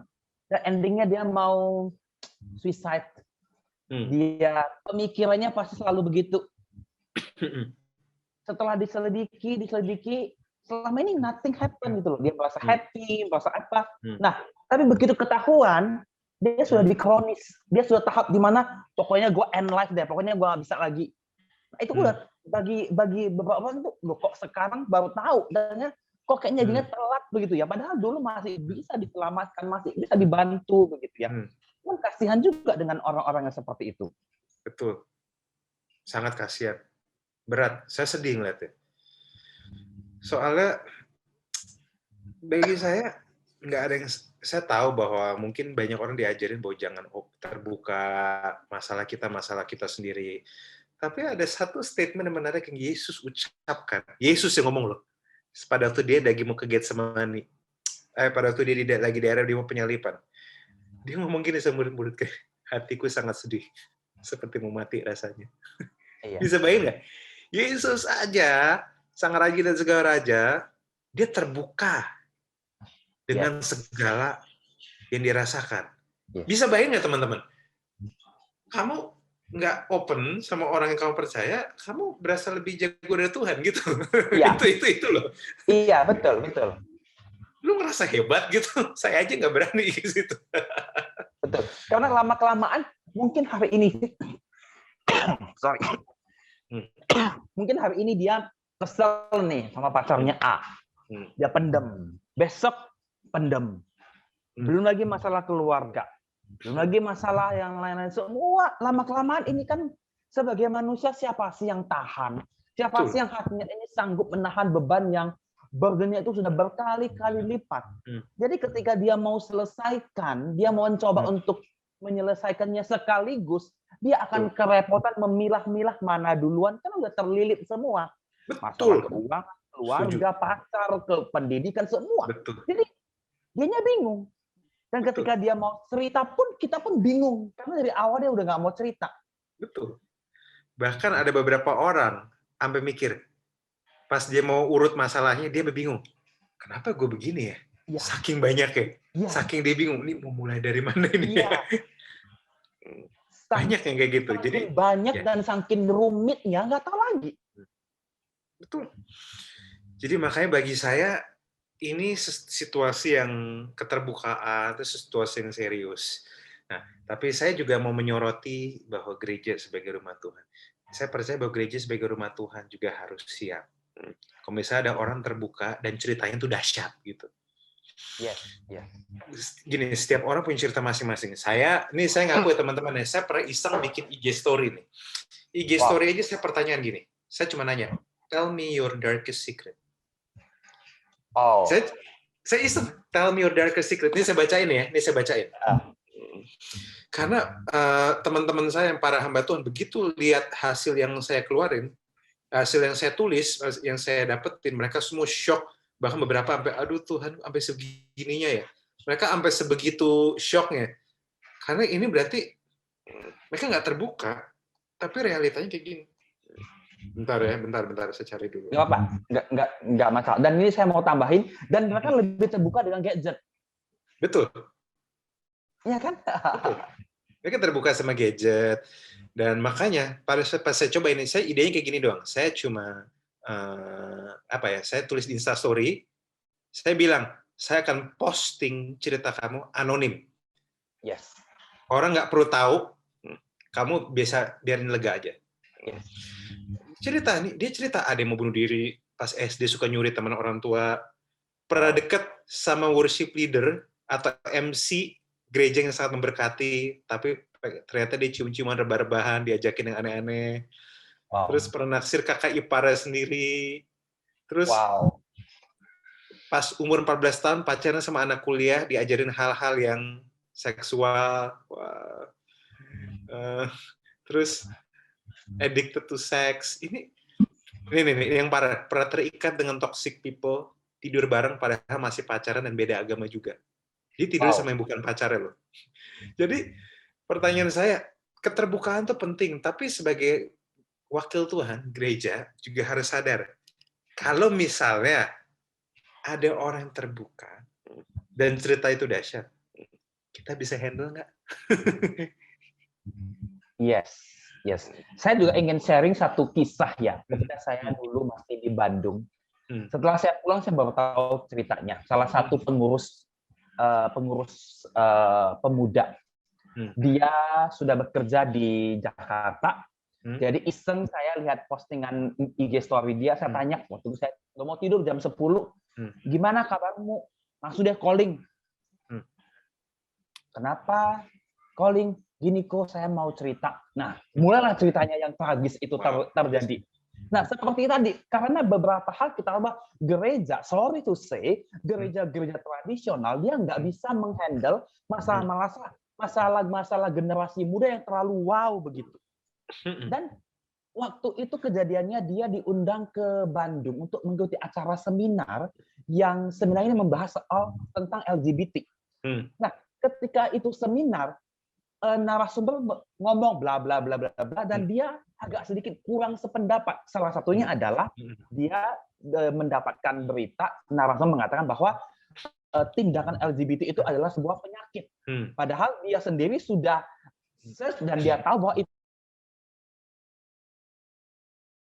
sudah psikologi dan psikologi, ya. Udah nggak bisa. Nah, dia protes. Begitu dia raise up, dia ngomong, dan kemudian dia coming out di sana. How come? Begitu dia coming out di Bandung, nothing happen, dan yang terjadi pada saat itu, mic-nya langsung mati, dan langsung diraih, diambil, and then dia balik ke Jakarta, dia sudah di-cut dalam pelayanan. Dan dia pindah ke tempat yang lain, dan dia cerita, pada waktu dia ngomong, saya nggak bisa, saya nggak terima bukannya, memang kalau saya begini, apa tindakan gereja? Apa yang gereja mau? Kok saya sudah pelayanan, dia ada curhat semuanya ya. Nah, di sini saya melihat ketidakmampuan gereja untuk menerima orang-orang yang bermasalah di zaman ini yang masalahnya lebih wow daripada zaman mereka, begitu. Betul banget. Nah, ini jadi masalah gitu loh. Betul. Buktinya mereka cerita ke saya. Saya tahu mereka punya gereja, tapi mereka nggak bisa cerita karena ini terlalu kontroversial. Saya bisa membayangkan kalau misalnya gembala gereja mereka mendengar cerita ini, apa nggak shock? Ada yang sampai sempat ada yang tidur sama adiknya sendiri. Bisa bayangin nggak? Juara banget ceritanya. Aduh. Wow. Jadi ini terbuka. Tapi mereka bilang gini, setelah saya cerita ini, saya merasa lebih baik. Terima kasih. Jadi, dan bagi saya, kalau misalnya memang benar gereja mau jadi dampak, dan memang kita perlu jadi dampak, saya percaya bahwa gereja adalah orangnya, kita perlu punya belas kasihan ekstra. Yes. Karena sebenarnya itu yang dibutuhkan. Saya tahu orang-orang yang saya tinggal di daerah selatan Jakarta yang katanya menurut orang tuh daerah gaul. Jadi Oke. saya sempat bikin, bukan sajak sih, saya ngelihat bahwa orang-orang yang ini statement ini yang saya bikin, karena saya bikin tulisan ini karena saya terinspirasi dari apa yang saya lihat. Oke. Teman-teman kalau mau bertanya boleh ya, silahkan ya. Resen tinggal langsung buka speakernya, kita tinggal tanya jawab bertanya ya. Silahkan. Oke, silahkan. Ada Oh, enggak, belum. Oke, saya sebut dulu ya. Ini saya sempat bikin ini, dan ternyata pas saya kasih lihat ini, semua orang kena banget, kayak anyone who says I don't care secretly cares. Siapapun yang ngomong saya nggak peduli, biasanya sebenarnya peduli. Kenapa? Iya. Karena kalau orang yang benar nggak peduli, dia tidak perlu ngomong dia nggak peduli. Bahasa tubuhnya sudah langsung bilang, bahasa tubuhnya sudah menyiratkan bahwa dia nggak peduli. Tapi biasanya orang-orang ngomong I don't care itu sebenarnya bisa aja sebenarnya peduli. Nah, ada orang bilang sebenarnya gue kuat, sebenarnya lemah. Ya. Ada orang teriak I'm happy, sebenarnya sedih. Karena saya tahu orang-orang di daerah Senopati dulu waktu sebelum pandemi, mereka mabok-mabokan hari Jumat. Well, we are so happy, we are strong, ketawa-ketawa. Tapi saya tahu begitu malam, close friend cerita, dia struggle, dia stres, dia pusing, dia banyak masalah. Dan ini yang saya temuin, apa yang terlihat di luar tidak selalu sama dengan terlihat di dalam. Yes. Kita perlu melihat semuanya dari sisi Tuhan, perspektif Tuhan, yang perspektif lebih besar, dan kita perlu belajar untuk be kind sama orang. Oke, nah ini ada saudari Lia sudah raise hand, boleh dimatikan mic-nya, boleh di-unmute, boleh silakan langsung bertanya. Ya. Oke, sebelumnya saya mau terima kasih dulu untuk Pendeta Raguel. Aku nggak tahu bilangnya pendeta atau pastor, tapi thank you banget untuk sharingnya ya. Karena memang sangat-sangat memberkati banget, khususnya buat orang-orang yang sedang berjuang dalam kekuatan iman ya. Cerita sedikit, saya bisa dibilang adalah orang yang apatis terhadap lingkungan, karena memang dari dulu saya tidak memiliki saudara kandung, dan saya memang tinggal sendiri karena mama papa kerja lah istilahnya kan. And then saya berpikir bahwa gimana ya caranya supaya saya bisa memiliki teman, karena memang saya tidak pernah berkomunikasi, berinteraksi seperti sangat dekat seperti itu. Kemudian saya mencobalah untuk membuka bahwa saya menceritakan bahwa saya ini orangnya seperti apa. Saya mulai mencari teman, saya mulai bergaul. Kemudian titiknya adalah pada saat SMP. Saat SMP saya banyak sekali menghadapi yang namanya mujizat dan cobaan-cobaan yang diberikan Tuhan. Terutama banyak sekali orang-orang yang mungkin percaya sama saya, dan hingga kemudian mereka bisa curhat sama saya. Ya agak ini sih. Kemudian masuk SMA, saya mendapati bahwa teman saya tadi sempat tersentuh juga ya, karena tadi ada kata-kata LGBT. Teman saya cerita ke saya kalau saya LGBT. Kemudian saya bilang, saya kasih tahu dia sesuai dasar keimanan Kristus. Tapi yang menjadi permasalahan adalah saya memberitahu dia tentang Kristus di saat saya tidak percaya lagi sama Kristus. Dan itu membuat saya kayak, apa sih, diri gue sendiri gue nggak percaya sama Tuhan, tapi kenapa gue bisa ngasih tahu ke orang lain kalau itu Tuhan? Why? Jadi kayak kadang-kadang saya bertanya, saya juga capek sama diri saya sendiri, kayak why should I, kenapa saya harus ngalamin ini, kenapa harus saya benar-benar udah kehilangan kepercayaan lagi sama Tuhan. Bahkan saya berpikir untuk, kalau boleh saya cerita, saya memang berpikir untuk pindah agama. Tapi ketika ada orang yang bertanya pada saya tentang Kristus, saya benar-benar menjawab. Dan itulah yang saya mungkin bingungkan gitu ya. Saya benar-benar udah nggak ngerti lagi sama apa yang mungkin terjadi, but I know that tadi aku sempat amazed juga sih, karena memang lagu Sungguh Indah ini ternyata memang diciptain sama Pendeta Raguel kan. Dan aku sempat amazed juga sama lirik awalnya yang kayak, kemanakah aku dapat pergi menjauhi rohmu yang suci. Dan itu benar-benar kayak setiap aku dengar lagu itu, wow. Kadang setiap aku dengar lagu itu, orang curhat ke aku. Itu artinya Tuhan narik aku lagi. Narik aku buat aku nggak menjauh dari dia gitu loh. Dan kadang aku ngerasa kayak, oh iya ya, cara Tuhan tuh banyak banget. Cuman aku cuma nggak ngerti aja. Why should I have faith? Kenapa aku harus punya iman dan kenapa aku harus percaya sama Kristus? Apakah percaya aja tuh sekedar percaya aja cukup? Ya, seperti itulah. Seperti itu sih. Thank you so much. Wow. Wow. Saya mau bilang terima kasih Lia untuk pertanyaannya. Saya mau berterima kasih atas cerita kamu yang jujur. Tenang, saya nggak bakal menghakimi kamu. Very beautiful stories kalau bagi saya. Tapi kalau bagi saya pribadi, mungkin jauh di lubuk hati kamu nggak sadar sendiri. Walaupun saya tahu semua orang bisa ngalamin pengen pindah agama, bisa ngalamin ini, bisa ngalamin struggle di hatinya dia, bisa banyak lah. Tapi kalau ini pendapat saya pribadi ya, tentu saya tidak tahu isi hati kamu. Saya rasa jauh di lubuk hati kamu. Kamu milik Kristus. Kamu mengasihi Tuhan. Kalau menurut saya pribadi ya. Kamu mengasihi Tuhan. Cuma mungkin kadang sih mengasihi Tuhan itu tidak selalu identik dengan perasaan. Nah. Kadang kita harus membedakan. Saya seringkali merasa bahwa seringkali kekristenan itu identiknya dengan perasaan. Walaupun perasaan itu sesuatu yang penting, tapi hubunganmu dengan Tuhan sometimes lebih dari sekedar perasaan. Saya tidak selalu bisa mengasihi orang-orang terdekat saya by feeling. Saya nggak selalu merasakan loving feeling sama orang-orang yang terdekat saya. Dan saya rasa kita semua juga kayak gitu. Tapi apakah itu berarti kita berhenti mengasihi mereka? Enggak juga. Kasih lebih daripada itu.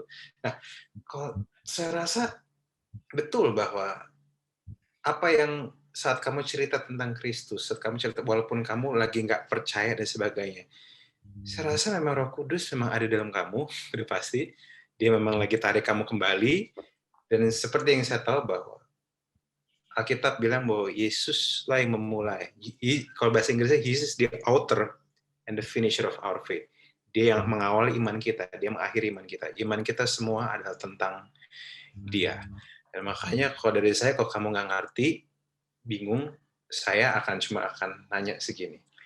Usul saya, kamu berdoa, kamu bertanya, sebenarnya ini apa Tuhan?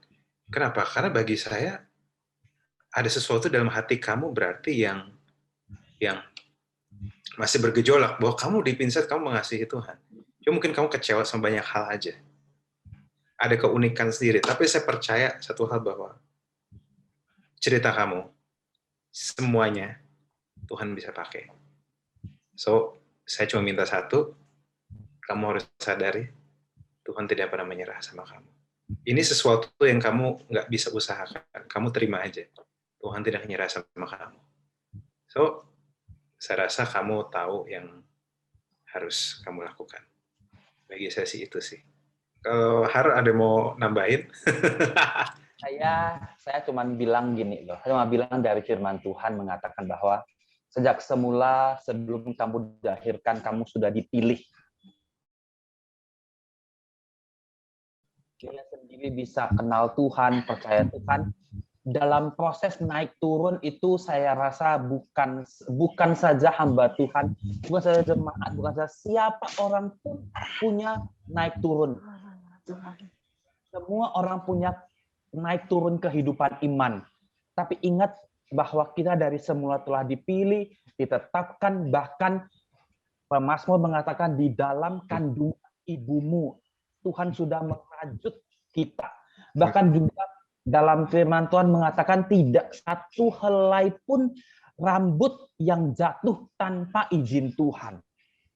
That I think semua yang kamu lalui, yang kamu alami, pertanyaan-pertanyaan iman yang kamu pertanyakan, itu adalah sebuah challenge buat kamu untuk step higher than before. Itu yang paling penting. Itu biar pendewasaan diri kamu yang paling penting seperti yang Pastor Rafael katakan, berdoa, berserah. Ingat, jangan pura-pura kuat. Katakan sama Tuhan, Tuhan saya lemah loh, ini titik saya. Kalau kita pura-pura kuat, kita membohongi diri kita sendiri. Bahkan tidak langsung kita bilang sama Tuhan, gua bisa loh Tuhan, ya gua bisa. Gampang lah Tuhan. Tapi ternyata kita nggak bisa. Jujur kepada Tuhan. Ya, kadang sama Tuhan kita perlu ngomong, Tuhan, saya percaya, tolong saya yang nggak percaya ini. Yes. Tolong aku yang tidak percaya ini. Kadang kita perlu ngomong jujur bahwa saya berkali-kali juga ngomong sama Tuhan, Tuhan, tolong saya nggak percaya ini. Tuhan, saya lagi nggak percaya sama Engkau, buka mata saya. Saya harus ngomong jujur. Kalau saya anggap ini relationship yang beneran ya, relationship yang sehat dengan saya dengan Tuhan, kejujuran adalah hal terakhir yang saya harus tutupi dari dia. Ada momennya saya takut, ada momennya saya nggak percaya, ada momennya saya bertanya-tanya, tapi saya semua jujur. Help my unbelief. So, saya harap itu membantu. Itu dia. Nah, ini ada chattingan dari Natali. Statementnya sangat nyata ya. Katanya begini, saya setuju banyak orang muda yang akhirnya tidak bisa terbuka ke orang tua, keluarga, gereja, karena mereka tidak bisa merespon keterbukaan dengan bijak. Nah, saya ambil kata kuncinya, tidak bisa merespon keterbukaan dengan bijak, di mana akhirnya bukan memberikan solusi, malah memberikan kata-kata yang tidak menguatkan, mengambil tindakan yang buat saya trauma untuk terbuka kembali. I agree with that. Yeah. Saya mau nggak mau harus setuju ya. Ya, karena mungkin begini. Ini saya sebagai seorang yang bersentuhan dengan dunia anak muda, kita terlihat kepada orang yang generasinya generasi baby boomer, generasi X, yang 20-30 tahun lebih jauh daripada kita. Kita curhat. Nanti ketika curhat pertama kali, nanti bahasa mereka adalah, dari dulu gua punya masalah, gini penyelesaiannya. Jadi lu juga harus begini. Betul, nggak bisa begitu. Nggak bisa. Zaman sudah berubah, sangat berubah. Nggak bisa begitu. Lu contoh sederhana, lu itu ke gereja bawa Alkitab, nggak bisa begitu. Orang bawa handphone sudah ada Alkitab dalamnya, nggak begitu. Sehingga sudah beda. Nah, itu dia salah satu ya mungkin.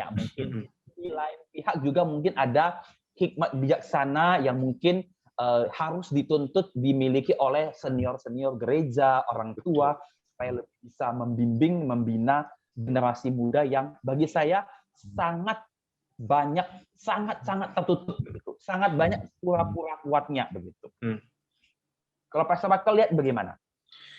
Saya setuju 100%. Memang tidak semua gereja, bahkan mayoritas gereja tidak siap menghadapi cerita-cerita mereka. Sama kita, karena gini, banyak, saya bukannya mau mengkritik ya, saya cuma ini sebuah kenyataan. Beberapa orang, especially yang mungkin lebih tua, dan saya tidak sepenuhnya menyalahkan mereka, mungkin karena mereka merasa mereka sudah punya pengalaman. Pada waktu mereka cerita, mereka langsung, sebelum dengar, mereka langsung menjawab, langsung apa. Padahal sebenarnya kita hidup di dunia yang berbeda. Jadi bagi saya, ini benar. Nah, kalau dari saya jujur, solusinya, memang ini tidak mudah, tapi saya percaya bahwa Tuhan juga nggak diam. Tuhan menggerakkan orang-orang yang punya hatinya dia seperti ini. Mungkin Har termasuk orang yang punya hati, yang bahwa bisa menerima suara-suara yang berbeda, bisa menerima kenyataan berbeda, bahwa memang masalah orientasi seksual, terus tantangan tentang bukan cuma orientasi seksual, perilaku seksual, itu masalah nyata, masalah real, dan di kota manapun tuh ada. Yes. Terus masalah-masalah tentang perbedaan orang tua dan anak-anak, dunia yang berbeda, nggak tahu mereka mau diapain, dan masalah pelecehan. Saya suka apa yang buku yang ditulis Har tentang belenggu, bebasan dari belenggu ya. Belenggu. Iya, bebasan terbelenggu, karena itu bicara tentang pelecehan seksual dan pelecehan kan. Karena itu banyak sekali. ini nih kalau saya tadi daftar itu saya bacain semua, itu yang dilecehkan di gereja itu nggak sedikit. Jadi bagi saya sangat menjawab kebutuhan kalau misalnya Har menulis tentang buku itu sesuatu yang sangat penting. Jadi bagi saya, teman-teman yang di sini mungkin saya tidak bisa expect apa-apa, cuma begini, teman-teman, mungkin kamu tidak bisa sepenuhnya terbuka sama gembala sidang kamu, tapi kamu bisa terbuka sama pembina kamu yang kamu benar-benar percaya, yang kamu tahu ini orang, yang kamu tahu bahwa ini orang tidak punya niat jahat, yang kamu tahu dunianya. Mungkin Har bisa dipercaya. Jadi teman-teman bisa terbuka. Saya harap, saya tahu kamu trauma, tapi kadang trauma itu nggak bisa dikabur. Kalau kamu akan trauma seumur hidup, trauma itu harus dihadapin, harus diselesaikan. Kadang penyelesaiannya beda-beda. Kadang bisa berarti kita harus hadapin lagi. Saya banyak trauma-trauma yang saya harus hadapin, deg-degannya astagfirullah gitu ya. Tapi setelah itu saya tidak menyesal. Ya tentu setiap orang beda-beda. Tapi trauma kamu harus hadapin lagi. Saya berdoa supaya kamu bisa mulai mempercayai lagi. Saya berdoa supaya kamu bisa mulai terbuka lagi. Dan saya harap juga gereja, siapapun mendengar ini, siapapun berkepentingan, bisa mulai dari sekarang membangun kebudayaan, membangun budaya keterbukaan yang baru, membangun budaya yang mendengar dulu baru nasihat belakangan, dengar dulu aja. Karena saya percaya ya firman Tuhan bilang, biarlah kita cepat mendengar, lambat berkata-kata dan lambat untuk marah. Saya tahu bahwa kadang apa yang kita dengar bisa bikin kita naik darah, betul. Dan saya banyak hamba Tuhan naik darah dengar cerita anak-anak ya, simply karena mereka sebenarnya peduli. Sebenarnya yang saya tahu bahwa kok dia gini sih, kamu tahu nggak masa depan Tuhan cerah bagi kamu tahu merusak loh hidup kamu kayak gini. Cuma memang nggak bisa digituin aja emang. Tapi sebenarnya saya tahu amarah itu lahir dari yang baik, tapi sebenarnya memang kita perlu, kuncinya cuma satu menurut saya, belajar untuk relate. Kalau belajar untuk baca-baca lagi fenomena-fenomena yang ada, realita yang ada. Kadang kita perlu lihat artikel-artikel yang mungkin bukan Kristen. Kadang kita lihat fenomena apa kata orang dunia tentang zaman sekarang. Itu kita bisa ngelihat kira-kira cara berpikir generasi sekarang seperti apa. Kenapa Tuhan bisa izinkan saya pakai untuk bisa kena, pelayanan saya kena, bukan karena karena gini, sebelum saya seorang preacher, saya seorang listener dulu. Saya mendengar sebelum bisa berbicara. Saya banyak dengar cerita orang, bahkan ada momen yang orang cerita, saya diam, saya dengar. Karena itu cara saya menebak, cara saya melihat sebenarnya apa yang ada di hati mereka. Karena bagi saya hati mereka itu penting. So, be good listener menurut saya. Tapi saya percaya bahwa bagi yang kamu trauma, saya butuh untuk kamu berharap kembali. Berdoa siapa yang kamu bisa percaya. Itu sih. Kalau harmoni. Nah, ini ada berurutan. Jadi yang kita urutkan menurut urutannya ya. Yang belakangan dulu ya. Ini ada dari Citra Romania. Shalom, aku percaya sih bisa gabung di sini bukan sebuah kebetulan. Amin. Pasti ada rencana Tuhan yang indah.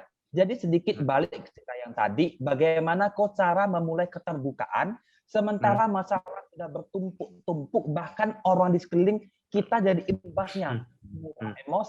Emosi sendiri tak bisa terkontrol. Pastor Raquel mohon bantuannya, gimana cara memulai keterbukaan yang baik? Soalnya saya tipe orang suka mendam apa-apa itu sendiri.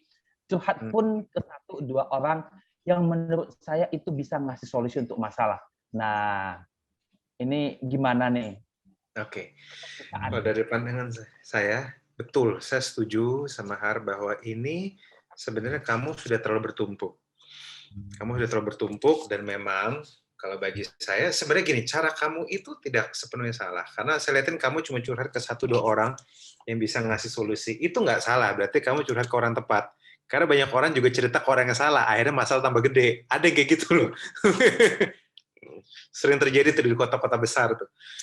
Kalau usul saya, gini, membangun budaya, kamu perlu memang belajar membangun kebiasaan terbuka. Cuma itu caranya.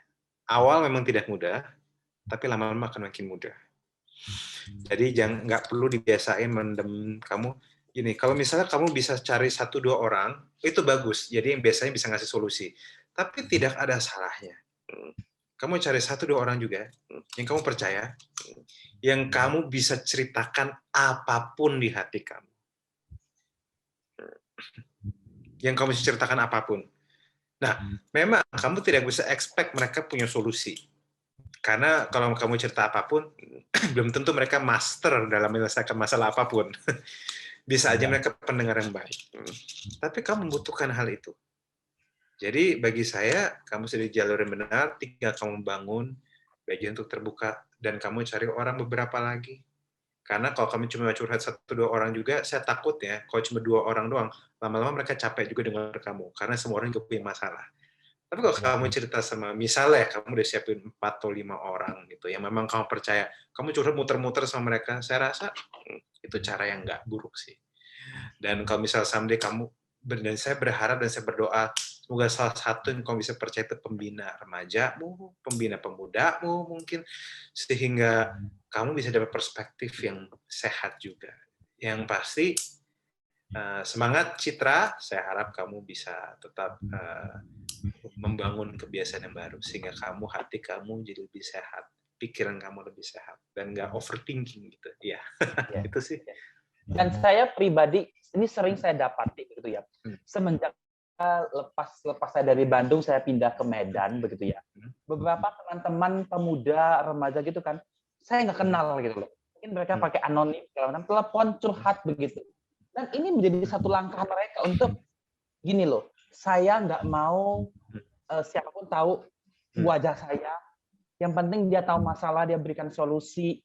Yang penting, iya saya dapat gitu loh. Nggak perlu tahu wajah, nggak perlu tahu siapa. Mungkin dia menjaga privasi dia juga. Dan siapa itu juga oke. Saya mengerti, itu cara yang baik. Cara yang baik. Baik sekali.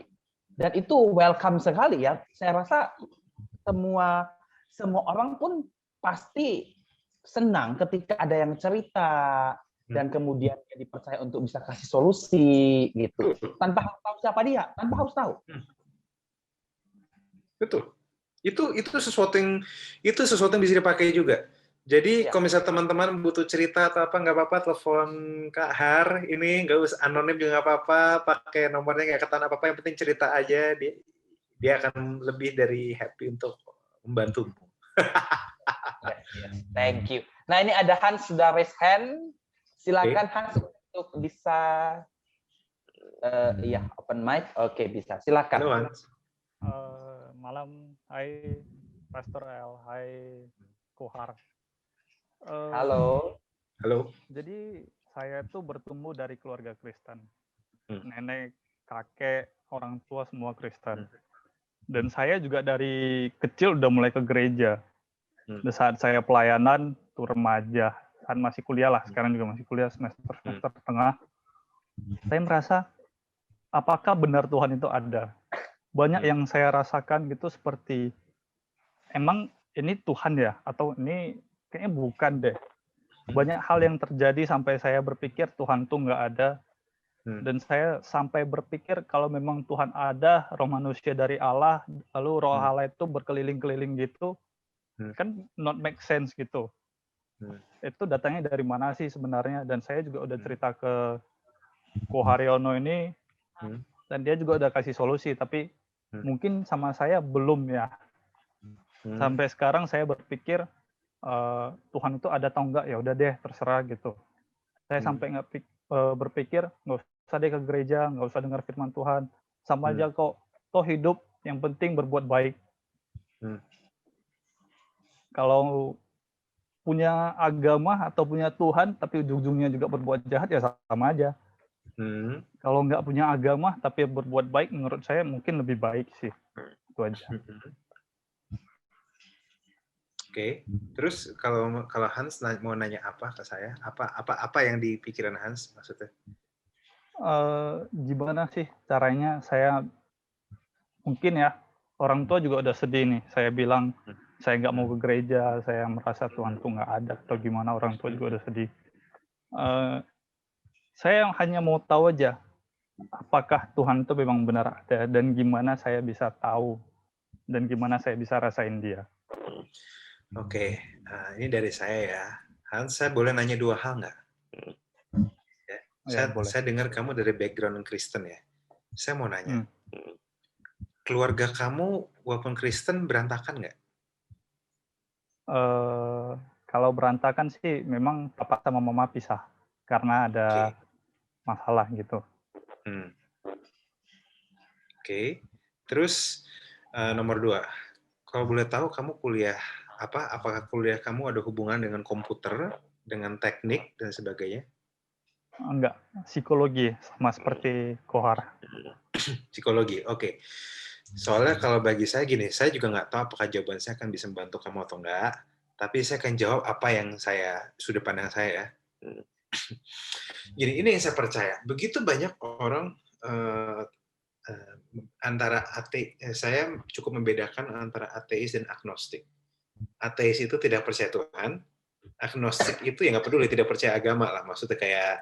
Nah, tapi ada beberapa hal menarik bagi saya, bahwa orang-orang menjadi ateis, tidak percaya kehadiran Tuhan ada, biasanya, koreksi saya kalau salah, biasanya itu background-nya itu bukan logika, tapi emosional. Mungkin ada sesuatu yang terjadi di hidup dia di masa lalu. Ada sesuatu yang bikin dia trauma, ada sesuatu yang bikin dia kecewa dan seakan-akan Tuhan ada di mana. Jadi walaupun dia pasti ada pemikiran intelektual tersendiri, which is saya nggak masalah dengan hal itu, tetapi rata-rata ateis yang saya tahu itu ada background emosional di belakang. So makanya sebelumnya saya pengen tahu dulu, apakah kamu yang background emosional tersendiri? Enggak sih. Kecewaan yang sangat parah?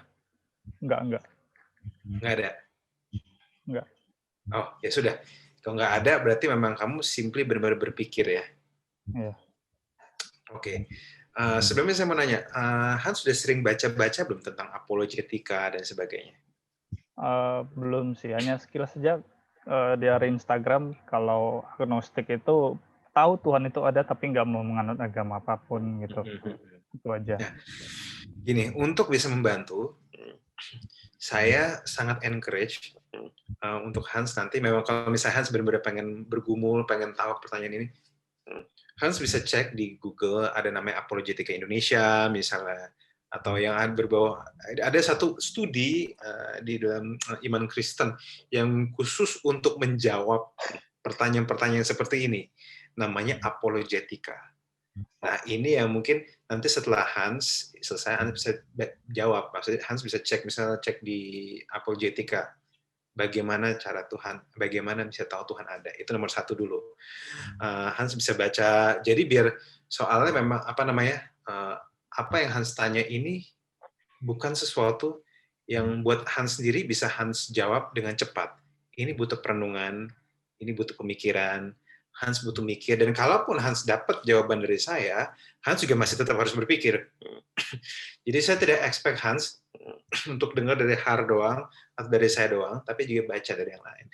Karena siapa tahu, apa yang Kak Har sudah ngomong, itu dia sudah mengisi apa yang mungkin saat ini belum sekilas belum masuk akal, tapi begitu nanti Hans baca lagi yang lain dan sebagainya, Hans bisa langsung nangkep misalnya bahwa oh ini yang harus, karena sangat mungkin itu terjadi.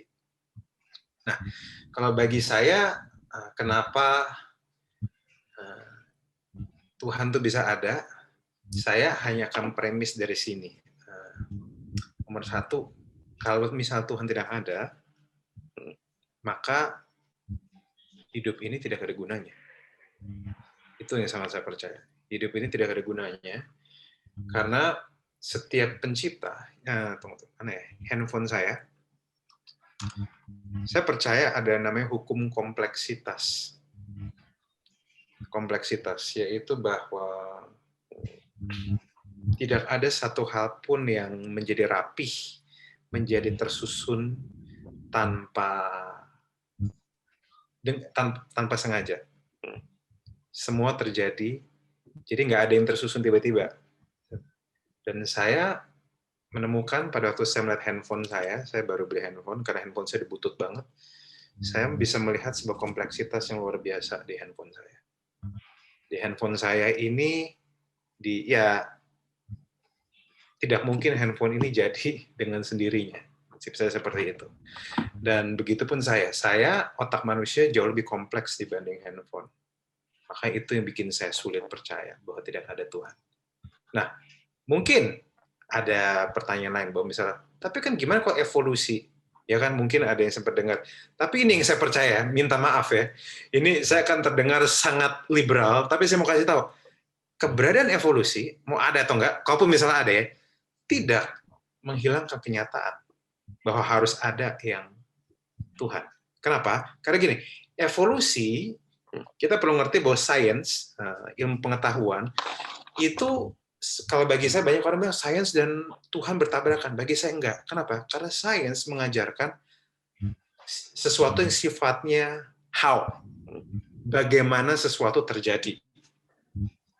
Tapi yang saya temukan sains tidak pernah mengajarkan siapa yang bikin. Saya kalau Hans cek di dalam banyak buku, Hans dengan mudah bisa ngecek bagaimana teori Big Bang, bagaimana bumi bisa terjadi, bagaimana ini bisa terjadi, bagaimana ini gini, Hans bisa dengan mudah menemukan. Tapi ini yang saya percaya bahwa yang kosong, yang tidak ada, tidak mungkin bisa tiba-tiba muncul. Karena kalau yang tidak ada bisa benar-benar tiba-tiba muncul, maka saya berharap saya dari lantai saya tiba-tiba muncul handphone, maksudnya. Itu yang saya harapkan. Kalaupun evolusi itu ada, kalaupun Big Bang itu ada, tidak ubah kenyataan bahwa harus ada pemicunya. Jadi makanya kalau saya nggak tahu Hans lahir di keluarga Kristen seperti apa, tapi begitu banyak orang yang mempercayai bahwa, especially mungkin orang-orang yang lebih hebat dari saya, para doktor-doktor textual criticism, yang percaya bahwa sebenarnya kitab Kejadian itu, yang bumi diciptakan 6 hari itu, dia bukan literal. Ada penelitian seperti itu. Ada yang bilang bahwa itu sebenarnya itu sebenarnya cerita, lagu, puisi, makanya ada pengulangan. Itu Tim Keller yang bilang. Jadi yang paling penting di kitab Kejadian itu adalah kitab Kejadian 1 ayat 1. Pada mulanya Tuhan menciptakan langit dan bumi. Saya kenal orang-orang yang percaya evolusi dan percaya Yesus Kristus sebagai Tuhan dan Juru Selamat, sekokoh itu. Saya kenal orang-orang percaya Big Bang Theory, tapi percaya Yesus Kristus sebagai Tuhan Juru Selamat. Kenapa? Karena saat kita bicara Alkitab, kita bicara tentang who. Saat kita bicara sains, kita bicara tentang how. Jadi kalau misalnya Hans itu soal percaya Tuhan atau enggak, jujur Tuhan tidak bisa dilihat, tapi ini yang saya tahu. 2000 tahun lalu ada satu pribadi yang datang. Pribadi ini melakukan hal-hal yang sangat luar biasa. Pribadi ini menggemparkan, dan bahkan gara-gara dia muncul kekristenan. Nah, permasalahan saya, pribadi yang gila ini, siapa dia? Taruhlah kita ateis, kita bukan Tuhan. Ya, kita nggak percaya dia Tuhan. Apa Yesus Tuhan Yesus Kristus, dia ngaku dia Tuhan. Ada agama yang bilang bahwa Tuhan bilang, ada agama yang bilang bahwa dia nggak pernah ngaku dia Tuhan. Dia mana ada tulisan aku Tuhan sembahlah aku. Pertanyaan saya akan balik, mana ada tulisan aku bukan Tuhan jangan sembah aku. Karena Alkitab jelas bilang dia menerima penyembahan. Nah, apa yang dia lakukan bahwa dia menerima penyembahan, dia bikin mujizat, bahkan dia mengaku dengan satu kata-kata yang orang Ibrani, orang Israel ingat. Dia bilang bahwa sebelum Abraham ada, I am, aku ada. Itu dia mengatakan kata yang sama seperti yang dikatakan pada waktu Tuhan pada waktu bertemu dengan Musa. Nah, permasalahan saya cuma satu. Orang macam apa yang ngomong kayak gini? Cuma ada, kalau C.S. Lewis bilang cuma ada tiga alasan kenapa orang makhluk bernama Yesus ngomong gini. Satu, dia liar, dia pembohong, dia bukan Tuhan, dia bodoh amat, dia harusnya masuk rumah sakit jiwa. Dia pembohong, dia orang jahat. Tapi kita tahu Yesus tidak jahat. Kedua, dia lunatic, dia orang gila, orang sakit jiwa. Tapi kalau Alkitab bilang, kalau kita lihat dari secara kronologis, tidak ada satu pun statement yang bilang dia gila. Karena dibikin mujizat beneran.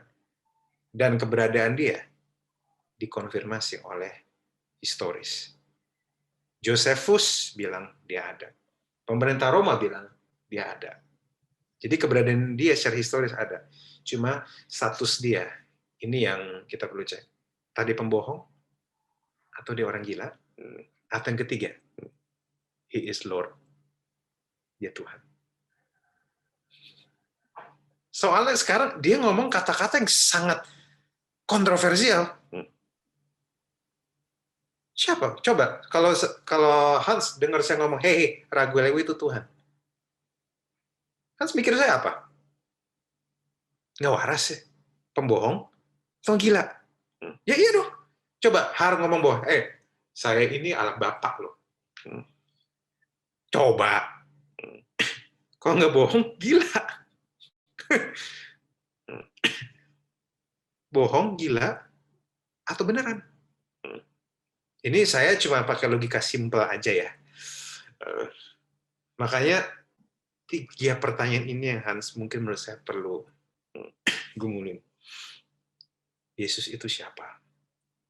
Sebelum Hans bisa merasakan Tuhan, sebelum Hans bisa ngerasa ini itu, mungkin Hans perlu jawab itu dulu. Menurut Hans, kalau Hans lihat secara historis, lihat secara apologetika, Yesus itu siapa? Dia pembohong, orang gila, atau Tuhan beneran? Kalau dia Hans udah cek secara sejarah, dia bilang, dia pembohong, ya saya nggak bisa bilang apa-apa ya. Tapi saya menemukan bahwa kalau dilihat dari sisi psikologi, Hans mungkin bisa cek bahwa Yesus tidak menunjukkan simptoms dia gila. Dia tidak menunjukkan simptoms dia gila. Dia tidak menunjukkan simptoms dia pembohong. Pertanyaan dia siapa? Nah, itu kan jawaban saya. Saya nggak tahu apa yang Hans lihat. Tapi bagi saya terima kasih Hans bertanya kayak gini. Artinya ini adalah perenungan Hans untuk bisa berjuang masuk lebih dalam. Dan setelah itu, setelah Hans bisa kebayang Yesus itu buat Hans siapa, baru ngomong soal apa yang Hans rasakan. Baru ngomong. Karena gini, perasaan itu penting, tapi dia bukan segala-galanya. Saya tidak selalu merasakan kehadiran Tuhan di hidup saya. Apalagi kalau saya lagi kena macet. Boro-boro Tuhan kepikiran. Pengen ngelakson orang terus saya. Apakah saya selalu merasakan bahwa, terbang deh, rasanya Tuhan hadir? Saya nggak selalu ngerasain kayak gitu. Nggak selalu. Dan saya rasa Harpun juga merasakan. Nggak ngerasain. Sebagai hamba Tuhan, saya khotbah pun, saya tidak selalu dalam keadaan terbaik. Saya tidak selalu merasa bahwa, Tuhan bersama saya. Ini ada saya merinding-merinding. Kok mau merinding yang paling tepat? Kamu nggak ke gereja, ke kuburan. Merinding tuh tepat tuh. Coba ke kuburan. Merindingnya jos tuh. Jos gandos. Sambil kamu bawa aromaterapi melati itu, dijamin merinding. Nggak usah ke gereja. Tapi kalau kamu mau cari, jangan ke situ. Fokus pada siapa Yesus. Lihat historis, lihat apologetika. Dari situ udah kulit ya, baru masuk lebih dalam. Karena saya lihatin kamu psikolog. Saya yakin kamu belajarnya benar. Saya tidak bisa, dan seorang psikolog, apalagi kalau udah kamu kuliah, nggak ada salahnya kamu melihat Tuhan dari sudut pandang yang lebih komprehensif. Nggak ada salahnya kan ya? Kamu dari sudut lebih komprehensif. Kamu bukan cuma lihat dari segi experience-nya doang. Experience-nya itu penting loh. Pengalaman dengan Tuhan itu penting. Tapi ada faktor historis, faktor biblikanya, faktor pembuktiannya. Nggak ada salahnya kayak gitu. Biar kita semua jadi bisa kita bukan cuma mengalami tapi juga mikir, dan kita bukan cuma mikir tapi juga mengalami. Kalau dari Hans saya rasa nggak ada salahnya mikir duluan ya. Apakah itu menjawab? Semoga itu membantu ya. Terjawab kok. Saya sebenarnya sudah berkali-kali ngobrol dengan Hans ya. Mungkin saya seperti Pastor Raquel hari ini mungkin ngomongnya by akademisi, by apologetika, by akademisi. Tapi saya kelupaan satu hal. Semoga hati bisa menjawab. Semoga ya. I don't know ya. Karena jawaban kan ada di tangan hati dan pemikiran kita. Jadi begini. Hans sebagai seorang yang sedang studi psikologi, kita tahu ada yang namanya gunung es, ya kan? Nah, saya mau ambil satu cerita begini. Segala yang terjadi dalam kehidupan kita, itu semua kebanyakan, majority itu disimpan di bagian bawahnya gunung es yang gede. Semuanya, tanpa kita sadari. Misalnya, ketika kita bermasalah dengan iya ini. Kita beranggapan nggak ada Tuhan. Ini terjadi, nggak ada Tuhan. Semuanya pelan-pelan itu sudah terbentuk satu konsep yang nggak ada Tuhan. Lalu tiba-tiba muncul satu hal yang wah ini pas pula ini pandemi, pas pula saya udah nggak pelayanan di gereja, apa ya udahlah sekalian saya nggak datang ke gereja. Kalau tadi Pastor Raquel dengan saya dulunya pernah ngomong secara akademisi, ngomong soal apologetika, ngomong soal mencari keberadaan Tuhan, segala macam. Mari dari segi psikologi kita coba melihat lebih dalam. Perbaiki apa yang kenangan-kenangan pahit yang menyebabkan kita punya satu gambaran, there is no God. Maybe itu bisa membuat kita lebih melihat, gini, saya juga pernah belajar satu konsep yang namanya presuposisi. Jangan punya presuposisi bahwa Tuhan nggak ada dulu. No, jangan dulu. Jangan punya presuposisi bahwa A, B, C, D. Jangan dulu. Presuposisi kita kosongkan dulu. Presuposisinya Hans sudah memulai bahwa saya punya masalah, Tuhan nggak ada. Saya punya ini, Tuhan nggak ada. Nah, itu presuposisi awal. Nah, itu dibuang dulu. Nah, masalahnya bagaimana cara membuangnya? Nah, masalah itu jangan pura-pura kuat. Jangan dulu. Jangan pura-pura kuat. Nah, kalau sudah dibuang, mari kita melihat sesuatu yang baru. Saya nggak tahu bagaimana kehidupan Hans sebelumnya. Sekarang sudah 20-an, 25, 20 tahun ke belakang, I don't know. Tidak ada yang tahu. Tapi jangan-jangan itu sudah tersimpan begitu lama. Pelan-pelan tersimpan, sampai itu sudah menjadi gunung es. Yang nampak di permukaan yang kecil, saya nggak percaya Tuhan. Itu nampak. Tapi yang di bawah yang gede, ya Sigmund Freud mengatakan dalam psikoanalisa, yang di gede itu besar sekali, dan akan menjadi pondasi. Saya sudah tidak kenal, tidak percaya Tuhan, itu gede di bawah. Tapi yang nampak itu kecil di atas. Jangan-jangan begitu. Coba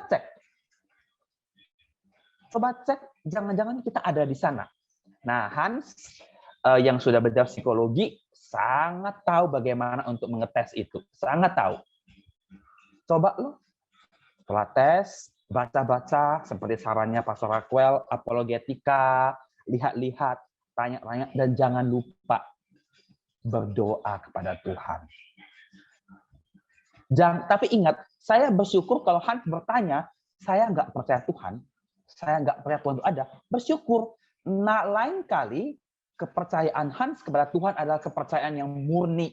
I believe in God with a pure heart. Bukan ikut-ikutan mama, ikut-ikutan nenek, no. Tapi saya percaya dengan experience dengan Tuhan. Jadi kan indah diceritakan. Jangan salah. Orang yang dulunya tidak percaya Tuhan dan menjadi percaya Tuhan itu lebih indah ketika dia menceritakan kasih Tuhan daripada kita yang dari lahir, orang tua, kakek, nenek, buyut, semua Kristen. Yang diceritakan itu akan terasa, mungkin ada cerita, tapi orang yang seperti Hans pribadi ini, itu ceritanya lebih spesial untuk diperdengarkan kepada orang lain. Itu bagi saya, begitu ya. Tapi ingat, semua keputusan di Hans sendiri. Itu aja. Semoga bantu ya. Take care. Thank you, Pastor El. Thank you, Kohar.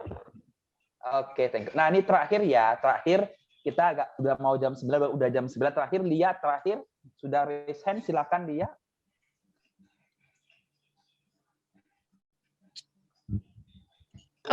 Aku giving reaction, bukan raise hand sih tadi. Dia cuma kasih reaksi, bukan raise hand. Aduh, saya salah lihat. Oke, thank you. Oke, nah saya ingin cerita sedikit. Tadi ada disinggung oleh Pastor Raquel tentang buku saya Membebaskan yang Terbelenggu. Jadi saya pribadi melihat buku itu, saya melakukan sedikit survei lewat majalah, koran, dan analisa-analisa di Indonesia. Dari tahun ke tahun selalu meningkat, tidak pernah menurun. Trennya meningkat adalah korban seksual harassment, baik itu dalam bentuk perkataan, tindakan, dan lain-lain. Nah, menurun trennya, bahkan sampai saat ini. Sorry, kita katakan itu di Indonesia, negara yang beragama. How come? Jadi, teman-teman, sahabat-sahabat, ingat bahwa disinilah kita butuh untuk jangan pura-pura kuat. Kita bisa ngomong, kita bisa curhat, kita bisa cerita apa saja. Seperti yang tadi sudah Pastor Raquel survei sedikit-sedikit, ternyata itu banyak sekali orang-orang yang pura-pura kuat. Ternyata, wow, hasilnya sungguh mengejutkan. Mengejutkan bagi gereja, mengejutkan bagi orang tua, bagi siapa saja, betul itu. Nggak salah itu. Jangan pura-pura kuat. Itu intinya, jangan pura-pura kuat. Oke, saya mau ending, saya minta last statement dari Pastor Raquel untuk mengakhiri kita semua. Keterbukaan bukanlah tanda orang lemah. Keterbukaan justru tanda orang kuat. Hanya orang kuat yang berani untuk membuka diri, membuat dirinya terlihat ringkih. Tapi justru lewat situ, kesembuhan bisa terjadi. Bukan cuma kesembuhan untuk dia, tapi kesembuhan untuk orang lain juga. Kenapa? Karena banyak orang bisa menemukan kesembuhan lewat luka-luka yang telah kita lewatin. Begitu banyak teman-teman saya yang begitu ngalamin banyak luka, tapi begitu dia sembuh, dia cerita tentang lukanya dan bagaimana Tuhan baik bekerja di hidup dia. Dan saya udah nggak bisa hitung berapa banyak orang diberkati. Saya mau kasih tahu, Tuhan yang kamu sembah, Tuhan yang hadir di tempat ini, bukan cuma sekedar Tuhan yang bisa pakai kekuatan kamu. Tuhan bisa pakai kekuatan kamu, tapi Tuhan juga bisa pakai cerita masa lalu. Tuhan bisa pakai kebodohan. Tuhan bisa pakai semua untuk mendatangkan kebaikan. Jangan pernah menyerah sama kehidupan. Semoga teman-teman tetap sehat. Udah itu aja. Oke, thank you. Thank you Pak Pastor Raquel yang sudah hadir pada malam hari ini secara virtual, buat sharing dan bincang-bincang yang luar biasa sekali pada malam hari ini, bisa memberkati setiap orang. Selamat melayani, tetap jaga kesehatan Mbak Pastor Raquel, dan keep kontennya terus diperbanyak. Iya, pasti. Dan pasti sangat memberkati begitu loh. Karena memang anak muda sekarang sudah keep konten, sudah lewat sosial media, sudah ikut semua kan. Jadi sarana yang bagus sekali begitu. Wow, luar biasa. Thank you ya Pastor Raquel untuk kesempatan pada malam hari ini. Sebelum penutupan, saya minta Pastor boleh berdoa buat kita semua buat event ini juga. Oke. Bapak, kami ucap syukur, terima kasih atas hari ini. Kau berserta kami, kau berbicara pada setiap kami di Grow with Christ ini, Tuhan. Tuhan berkati pada anak-anak-Mu dan hamba-hamba-Mu di sini. Berkati juga Haryono yang telah melakukan atas hati dan apa yang sudah dilakukan untuk-Mu, Tuhan. Kami percaya bahwa kasih karunia-Mu menyertai kami, tangan-Mu menyertai kami. Bantu kami untuk menyadari bahwa Engkau dekat dengan kami. Terima kasih Yesus. Di dalam nama-Mu kami berdoa. Amin. Amin. Thank you buat kesempatan, buat apanya. Thank you semua. Thank you semua. Malam. Malam.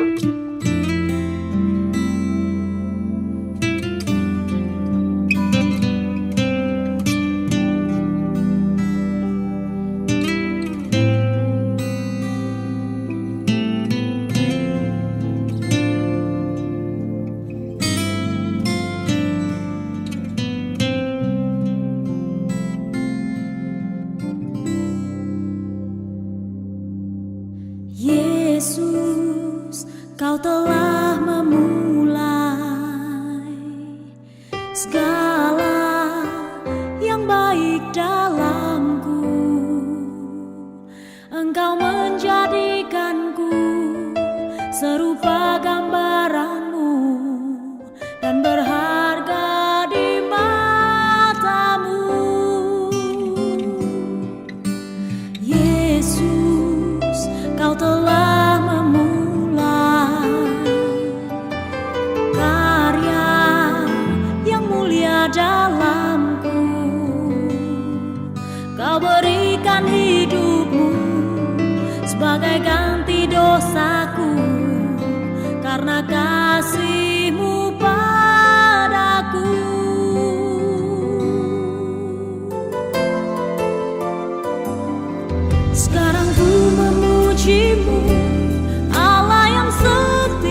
Karena Allah telah berfirman, Aku sekali-kali tidak akan membiarkan engkau, dan Aku sekali-kali tidak akan meninggalkan engkau. Sebab itu dengan yakin